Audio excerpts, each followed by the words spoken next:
उस लाल की महिमा, लाल को लाल सिद्ध करने के लिए आपको भी वो उनके लक्षण बताए जा रहे हैं कि सचमुच लाल ऐसा ही होता है। और किस किस ने इस लाल को पहचाना था, उन्होंने यही लक्षण बताए जो दास बता रहा है। तो यहाँ आदरणीय गरीबदास साहिब जी को परमात्मा कबीर जी बनारस से सशरीर जाने के बाद और सन 1727 में,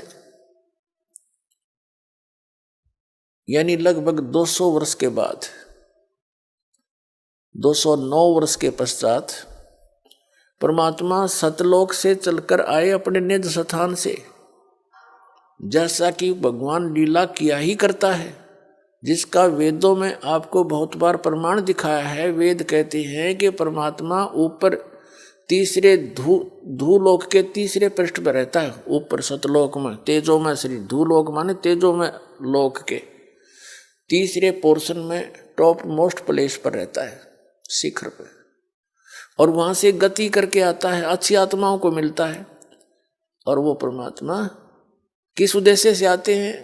अच्छी आत्माओं को मिलते हैं जो दृढ़ भक्त होते हैं, उनको तत्व ज्ञान का उपदेश करते हैं, अपने से परिचित कराते हैं और एक कवि की तरह आचरण करते हैं वो उस समय जब वो आते हैं,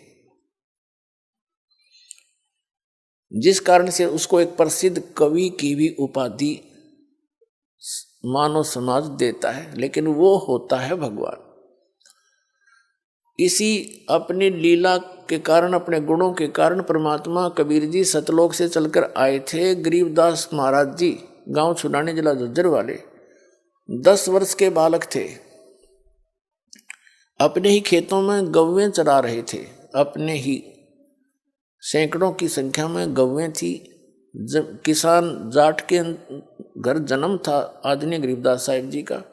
जमीन बहुत थी उनके, लगभग 1400 एकड़ जमीन थी, और उसमें वर्षा होगी तो कनक हो जाती थी, नहीं तो चरागाह ही ज्यादा रखते थे, पशुपालन का काम करते थे।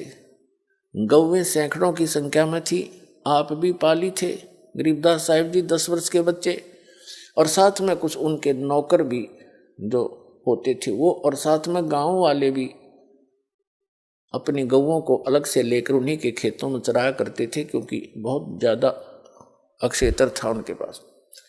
तो सभी वहाँ गौवें चरा रहे थे। सतलोक से परमात्मा चलकर आए, आदरणीय गरीबदास साहिब जी से मिले। 10 वर्ष के बालक को तत्व ज्ञान समझाया। उनकी प्रबल इच्छा हुई कि मैं भी उस सचखंड को देखूं जहाँ से आप आए हो। आप इतना सुख बता रहे हो, वहाँ किसी चीज़ का अभाव नहीं, वहाँ सदाबहार वृक्ष हैं, सदाबहार फल फ्रूट हैं, वहाँ कोई वर्द नहीं होता, वहाँ मृत्यु नहीं होती, सुंदर शरीर है, ये नाड़ी तंत्र से बना हुआ वहाँ का बॉडी नहीं है, तो तुम वहाँ चलो बच्चा, वहाँ सदा सुखी रहोगे। यहाँ तो असंग बार मर लिए, जन्म लिए। इससे प्रभावित होकर गरीबदास बालक की बहुत जबरदस्त प्रेरणा हो जो ना वो प्रेरणा बनी, और इच्छा हुई कि मैं भी आपके साथ वो सतलोक चलूं। कबीर साहब उस आत्मा को लेकर के सचखंड गए, सारे ब्रह्मांड दिखाए, और फिर अपनी शक्ति से उनके अंदर अपना तत्व ज्ञान फीड कर दिया, उनकी दिव्य दृष्टि खोल दी।